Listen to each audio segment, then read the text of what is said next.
একবার না খেলে বুঝবেন না এত টেস্ট হয়েছে। নমস্কার বন্ধুরা, ঝুমস কুকিং চ্যানেলে আপনাদের সকলকে জানাই স্বাগত। আজকে আপনাদের সামনে একটা ঘরোয়া পদ্ধতির নিরামিষ রেসিপি নিয়ে চলে এসেছে। চলুন এই রেসিপিটা করতে কি কি সবজি লাগছে আগে দেখে নিই। প্রথমে লাগছে সজনে ডাঁটা, বেগুন, টমেটো, কাঁচকলা, আলু, কাঁচা লঙ্কা। আরও যে মশলাগুলো লাগবে রান্নায় আপনাদেরকে একটা একটা করে বলছি। চলুন আগে সবজিগুলো একটা একটা করে ধুয়ে নিই, ঠিক আছে?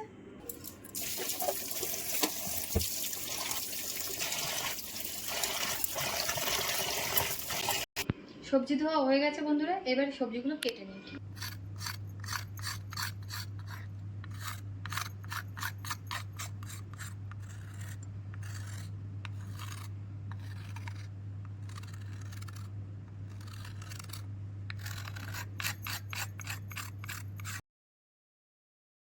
হয়ে গেছে। এই নিরামিষ সবজিটা করার জন্য যে মশলাগুলো লাগছে আপনাদেরকে বলে দিচ্ছি। 1 চামচ জিরে, 1 চামচ ধনিয়া, হাফ চামচ কালো সর্ষে, 2 চামচ সাদা সর্ষে, আর 2 টুকরো আদা, আর একটু কাঁচা লঙ্কা। এটা আমি শিলে পেস্ট করে নেব।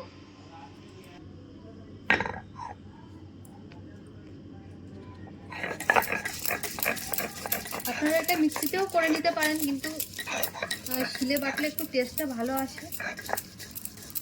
আমি শিলেই করে নিই এটা।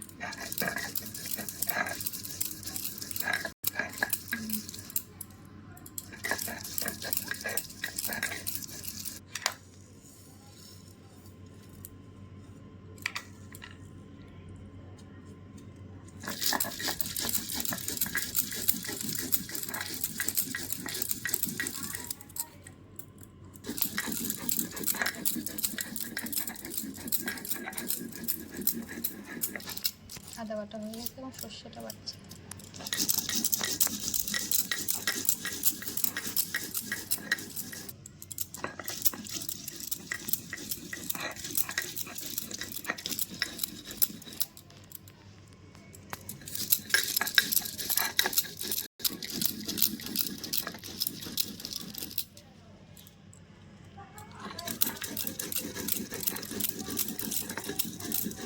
শিলে বাটা কমপ্লিট। এবার মূল রান্নাতে চলে যাওয়া যাক। আপনারা কমেন্ট করে অবশ্যই জানাবেন শিলে বাটা মশলা রান্না করে খেতে কেমন লাগে।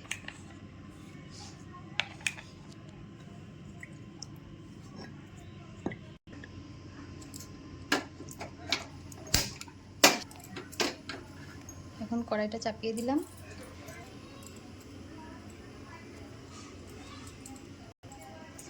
কড়াইটা একটু গরম হলে তেলটা দিয়ে দেবো।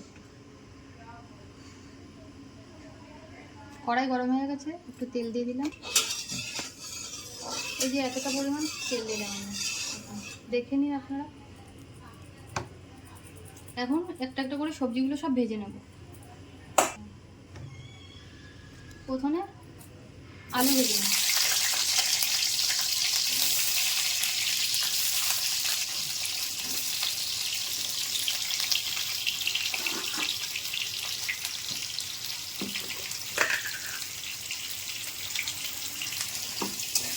আলু ভেজে নিলাম। আলু ভাজার সময় স্বাদ মতো একটু নুন দিয়েছি, আর সামান্য একটু হলুদ গুঁড়ো দিচ্ছি আলুটার কালারটা সুন্দর আসার জন্য।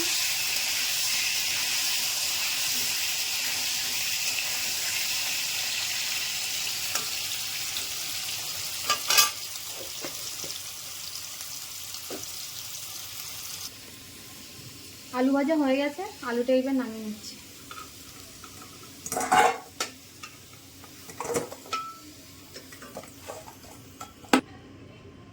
এবার কাঁচকলাটা ভেজে নিচ্ছি।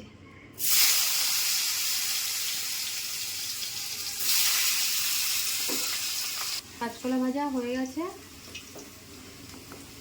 আর একটা কথা বলে দিই, এটা যখন ভাজবেন তখন একটু জালটা মিডিয়াম রাখবে, গ্যাসের জালটা। এবার বেগুনটা ভেজে নিচ্ছি।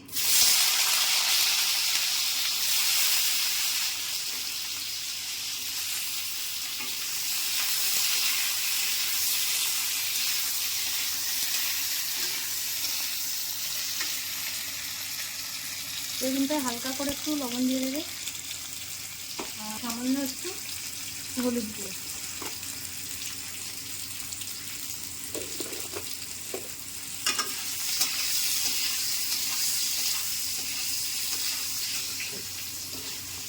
বেগুন ভাজা হয়ে গেছে।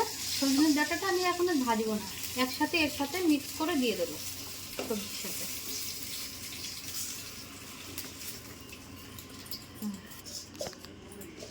আঁচটা কম রেখে তেলের পরে একটু জিরে দিয়ে দিচ্ছি, একটু দুটো তেজপাতা দিয়ে দিলাম।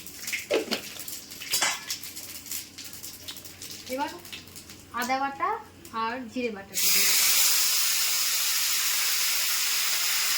একটু ভাজা ভাজা করার পর আলুটা যেহেতু শিখছে তার জন্য একটু সামান্য লবণ দিয়ে দিচ্ছি। এটা ভাজা ভাজা করার পর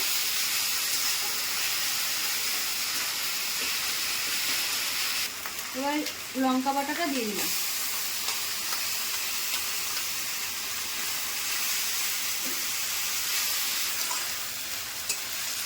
এবার একটু টমেটোটা দিয়ে একটু মশলাটা কষিয়ে নেব।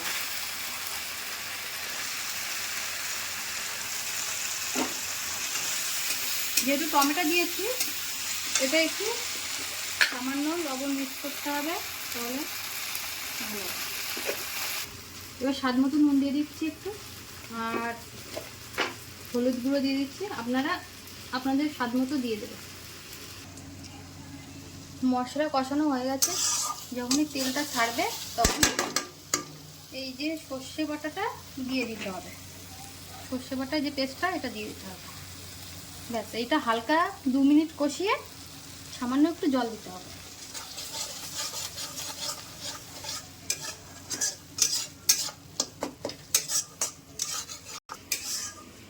এখানে কিন্তু আমি লাল লঙ্কা গুঁড়োটা ইউজ করিনি, সম্পূর্ণ রান্নাটাই কাঁচা লঙ্কা দিয়ে করছি।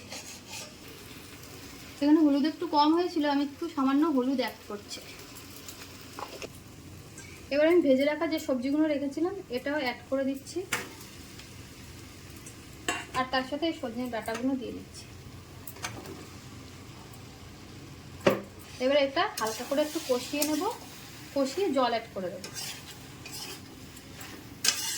যেহেতু সবজিগুলো ভাজা ছিল,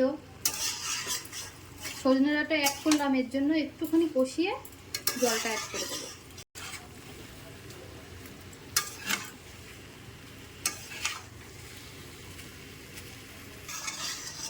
কালারটা কিন্তু দারুণ এসছে। কাঁচা লঙ্কার রান্না তো এমনিতেই টেস্টি হয়। আমি একটু জল গরম করে নিচ্ছি যাতে সবজিটা একটু ভালো টেস্ট হয়, এর জন্য এক সাইডে একটু জল গরম বসিয়ে দিলাম।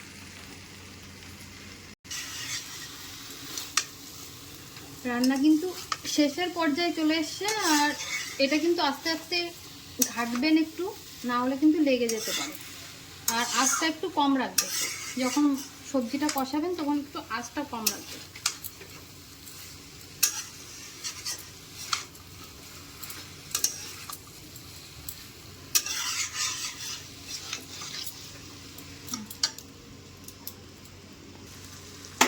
জলটা উষ্ণ গরম হয়ে গেছে, এবার আমি সবজিটা অ্যাড করে দিচ্ছি। এবার জালটা একটু বাড়িয়ে দিতে হবে।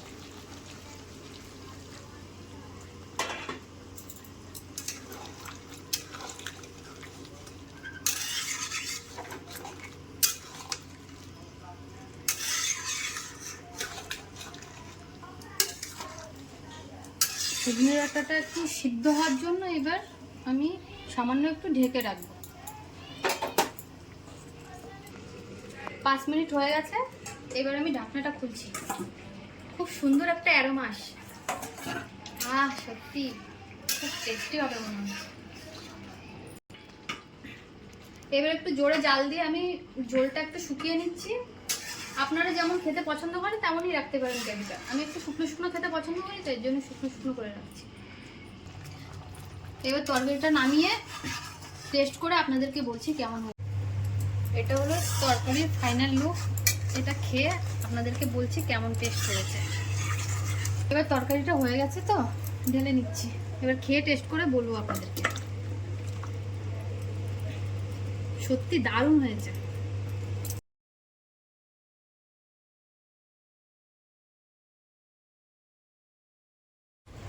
বন্ধুরা এখন খেতে বসে গেছি, কেমন টেস্ট হয়েছে খেয়ে একবার বলছি।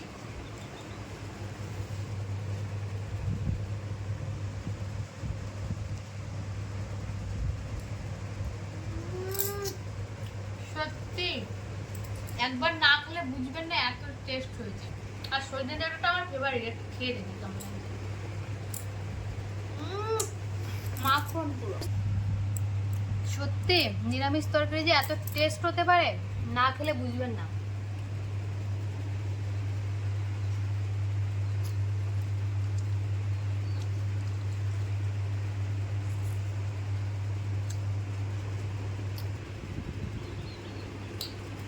আমার মুখের কথা বিশ্বাস করার দরকার নেই, আপনারা একবার হলে বানিয়ে খেয়ে দেখুন, তারপর বলবেন।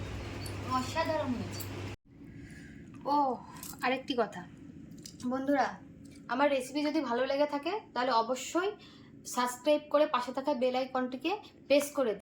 আর অবশ্যই কিন্তু জানাবেন কমেন্ট করে কেমন হয়েছে রেসিপিটা। আর সকলেই ভালো থাকবেন। নমস্কার।